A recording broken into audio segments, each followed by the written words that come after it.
Shakespeare's Sonnets by William Shakespeare. Sonnets 1 to 10. 1. From fairest creatures we desire increase, that thereby beauty's rose might never die, but as the riper should by time decease, his tender air might bear his memory. But thou, contracted to thine own bright eyes, feed'st thy light's flame with self-substantial fuel, making a famine where abundance lies, thyself thy foe, to thy sweet self too cruel. Thou that art now the world's fresh ornament, and only herald to the gaudy spring, within thine own bud buryest thy content, and tender churl makes waste in niggarding. Pity the world, or else this glutton be, to eat the world's due by the grave and thee. 2.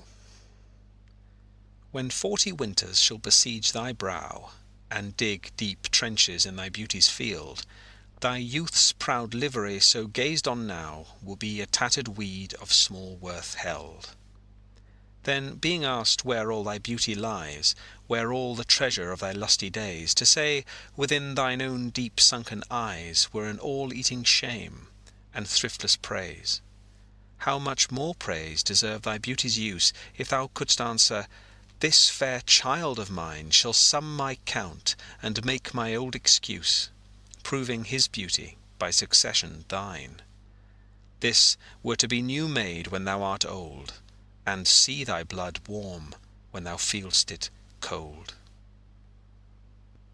3.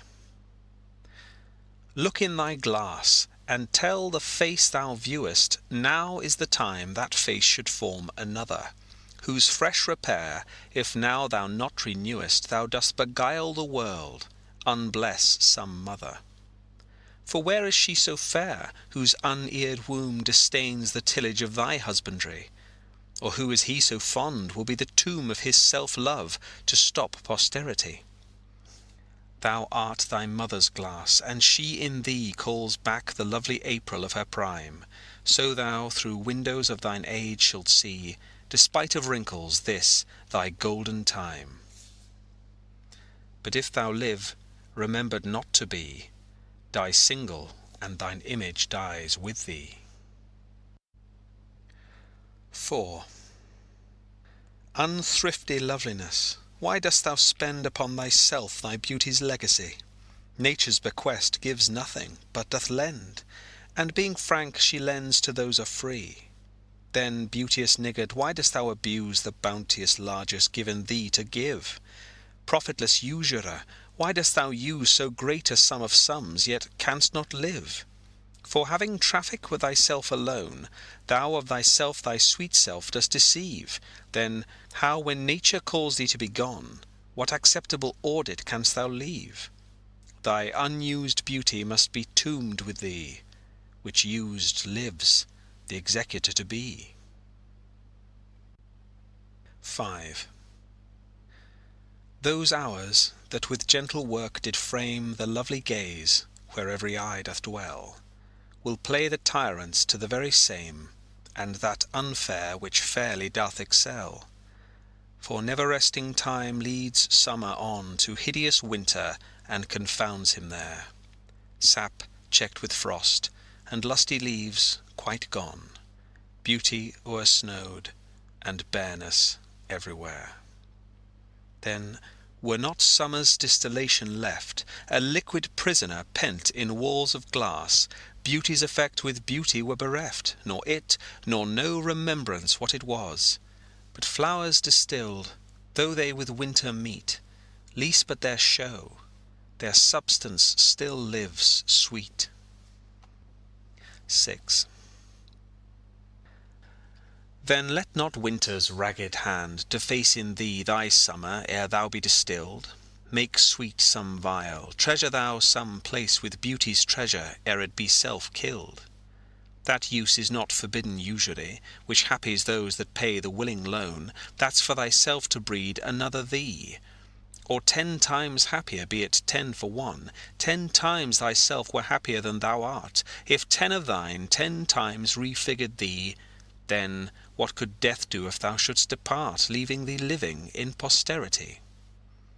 Be not self-willed, for thou art much too fair to be death's conquest and make worms thine heir. 7. Lo, in the Orient, when the gracious light lifts up his burning head, each under-eye doth homage to his new-appearing sight, serving with looks his sacred majesty. And having climbed the steep up heavenly hill, resembling strong youth in his middle age, yet mortal looks adore his beauty still, attending on his golden pilgrimage.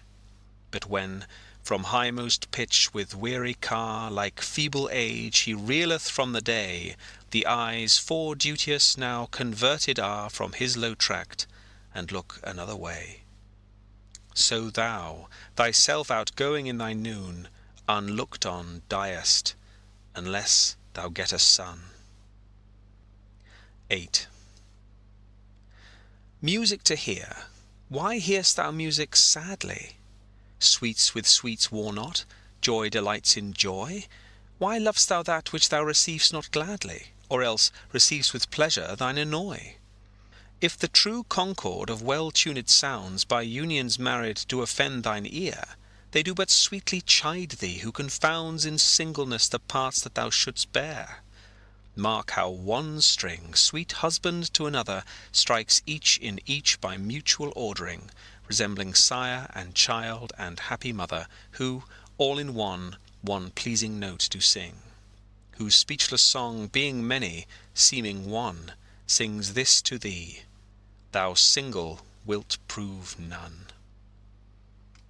9.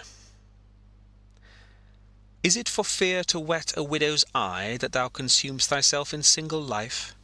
Ah, if thou issueless shall hap to die, the world will wail thee like a makeless wife.